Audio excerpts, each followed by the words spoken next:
What's going on, money makers? I'm Brandon Robinson, president of Calvary Realty. Look us up on Google. We got 5 stars. Now, I know you've been hearing a lot about self-storage, and you've probably been on the fence about investing into self-storage. Well, in this video, I'm going to give you the top 5 reasons why you should be investing in self-storage. Reason number 5 is ease of eviction.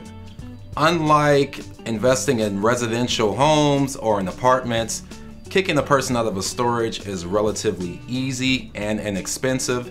You can get a person out of a storage in 65 days or less with far less money than it would cost you to evict someone out of an apartment.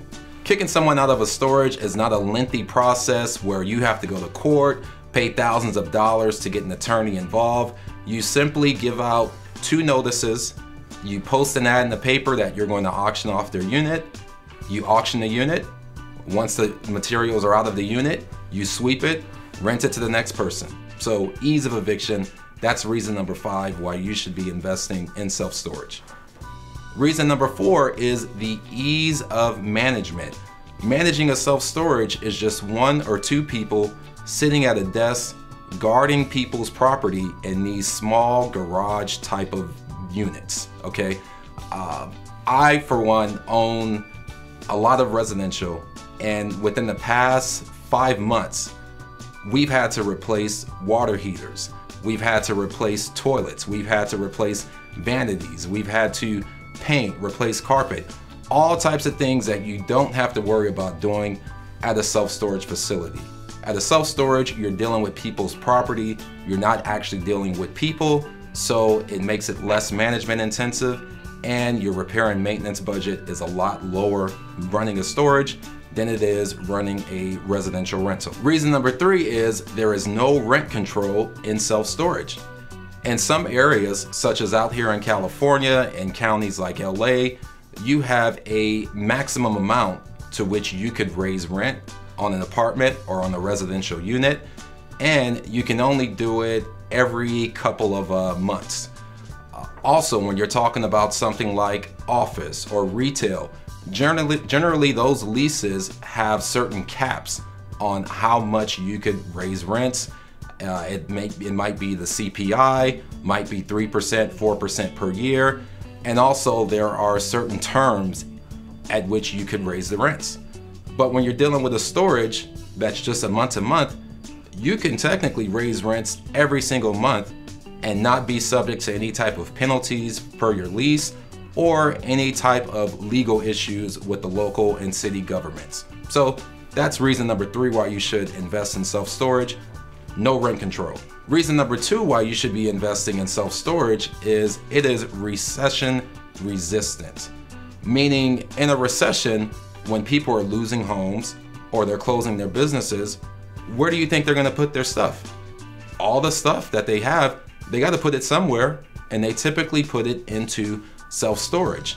So even when folks are going through some type of calamity, such as being foreclosed upon, being evicted from their home, or being forced to close their business, they still need to utilize self-storage temporarily to store their product and to store their items. If you look here on the screen, there is a graph and a chart that is provided to us by the National Association of Real Estate Investment Trusts. And according to this data, it shows that self-storage actually outperformed other product types during the last recession of 2007 to 2009.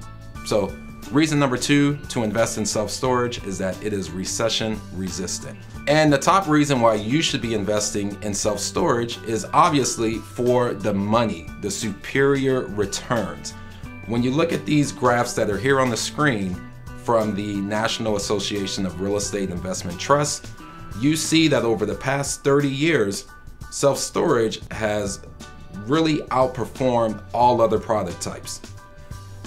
From 1994 to 2001, self-storage return is up 7,895% compared to residential at 2,600, industrial at 2,500, and then healthcare and office at 1,700 and 1,200%. And if you look at the other graph, it shows that on an annual basis, self-storage owners are looking at a return of 17.4% as opposed to 13% and below for other product types.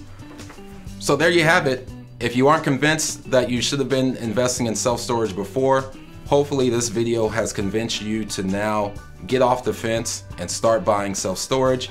If you need help with that, my firm would be happy to help you out. We have 5 stars on Google. Until next time, keep making money.